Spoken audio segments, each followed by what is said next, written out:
Operating from our state-of-the-art 2-acre site in Altrincham, Cheshire, J. Davidson Scrap Metal Processors is one of the leading processors of scrap metal and scrap cars in the Northwest.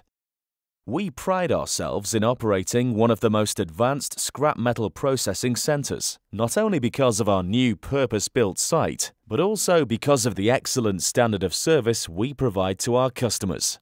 This excellent standard is replicated throughout everything we do, from our modern prestigious fleet of vehicles with airbrushed paint details to operating with the most up-to-date equipment. Our new site boasts the very latest technologically advanced processing facilities, including a new authorized treatment facility for the safe disposal of end-of-life vehicles, a separate non-ferrous processing plant to efficiently process copper, lead, aluminium, etc., purpose-built offices, ample customer car parking spaces, a weigh bridge for up to 60 tons, as well as garage space for our 20-strong fleet.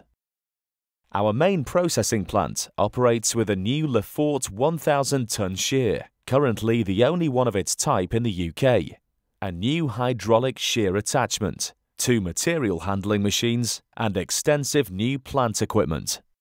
This investment has enabled us to operate a showcase scrap metal processing site and provide a clean, modern environment for our workforce, as well as offering our customers an easy and friendly process for dropping off their scrap car or unwanted metal.